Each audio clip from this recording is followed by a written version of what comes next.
Hey, Coach, I'm super excited you found us on YouTube. That's exciting for all of us. If you like these kind of resources, make sure you go over and check out teachhoops.com up above. Great resource, 14-day free trial, become a mentor, everything you would ever want to become a better coach. So go check that out. That's first thing. Second thing is make sure you subscribe. Go down below, make sure you subscribe, and you'll get all the updates and everything that kind of moves forward. So have a great day. Talk to you soon. And if you want anything new, put it down below. And I hope you enjoy the video.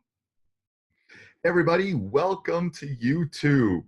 We are going to start kind of a new thing on our channel, and we're going to show Jake has been nice enough to have a weekly kind of set or offense or things that you can use. So he'll go through it on YouTube, and then down below in the show notes, we will definitely let you have a link. So if you want to download that actual play, you can do that. That's there. That's available for you too. And make sure you go over and check out teachhoops.com. This is a tidbit, a little bit of what we offer in teachhoops.com. So go over and check it out. 14-day free trial, great time to get in. Yeah, and let us know how we can help you become a better coach. All right, let's get off to Jake. And I think this is his victory. I don't know what set it is, but it's one of his sets. Looking forward to this video today. It comes from a 45 series that I developed using what is called a flat stack, which is a series of different plays used as a 45 series. I call it 45 because the 4 and the 5 are in the middle of the flat stack. A little difference on the flat stack, especially where it's located along the free throw lines. You want to have space between your players to allow cutting. If they're too tight, it makes them really hard to cut, and you really can't go much anywhere. But if you spread out a little bit, you create a little bit more space, and you can do some things out of it.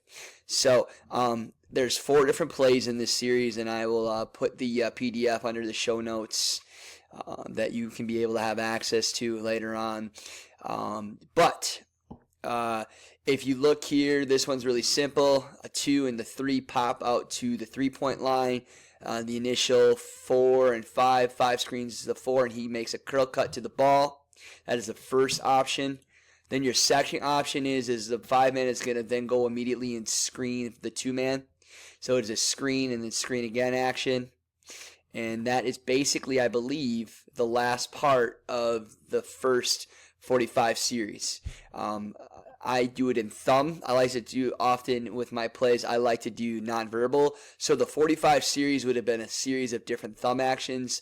Thumb to the left, thumb to the right, thumb down, thumb up. So that first play again would have been the thumb left, which would have been a pop from the 2, a pop from the 3. Then your 5-man sets a nice little cross screen, and they curl. There might be some switching that happens, which is okay. On that first one because it's more of a decoy, then you get an opportunity for that 2, and the 2 is going to take the least resistance to the basket for a back screen. That is thumbs to the left, which is a non-verbal cue. Thumbs to the right, again, it's a lot of series of cutting, okay, to create space, and then actions off of it because you leave the top. You create a lot of space in this area to begin with to do action. In this series, remember your stack needs to be a little bit spread out. So it starts with the 5 cutting to the block, the 2 cutting to the left of the block, left to the corner. And then what would happen is the 3 would set a cross screen for 4. Okay. And then the 4 can either decide in this situation if he can curl and get the easy basket, or he can decide to pop out. Now, with this play then, basically what would happen is if the 4 decides to curl, the 3 would replace the 4 in this play, and the play would continue as the 3 would represent the 4 in this situation, or vice versa. So the play still continues. The 3 just replaces where the 4 decides not to cut. So in this instance here, the 4 decides to cut to the ball. Makes a cut to the wing, so the 3 spreads out, and then the 4 hits the 1 hits the 4, and then they look for a dribble handoff action, and then it looks basically like a ball screen action. So they hand it off, and it's a basic ball screen. or a dribble handoff or a ball screen dribble handoff action. Again, if in this situation, if the 4 decides to cut through, he would curl out and he would come up and replace high, and then the dribble handoff would then become, this 4 would then become the 3, and you could still do that action, and the 4 would decide to empty out the opposite direction. I don't know if that really makes sense. If you need more clarification how you can interchange that play, because I think the 4 can read the defense. You can do a lot with that. The next play is thumbs down. Now, thumbs down is a very, very integral out of bounds play. I would say could be used at the varsity level, and it's something that you probably need to practice almost every day, because it becomes a try to score quickly as a quick hitter, then it's a series of screens out of the half court. So it's a definite play that you can use when you're down and you need a basket. That's why I call it thumbs down, because it's a series of screens that actually a lot of things happen after the ball is inbounded. You see the 3 comes around a back screen from the 5, and the 2 just wraps around to start with, and then there's some cutting action. The 5 then cuts, the 4 then cuts, and the 2 pops back up high. And then we look to reverse the ball high, and then we get this action of a series of different screens and actions that we get out of it. So it becomes a play. You know, that they've worked so hard with these other screens, and now we're going to have this other action that's going to occur within the half court now. So as you can see, then the 1 sets himself up for a pin down from the 5, looking for a 3, which is an option for a 3 if it's open. The play can continue. Then the 2 would pop out opposite side, and then the 3 would come across for a double staggered screen, which is some really good action. And we're looking for that 3-man to come for the corner for a 3. And then after that ball is kicked, then we got a back screen for the 1.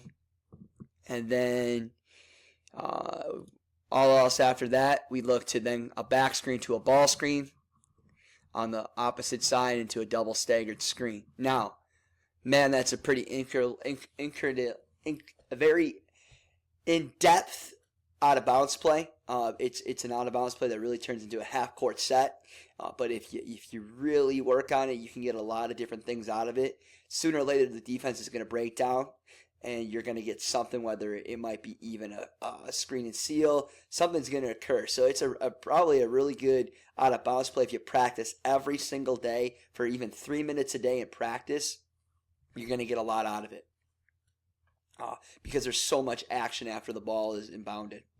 And if you get the ball not to the safety, that means more than likely that you have a wide open shot, so it was effective to begin with.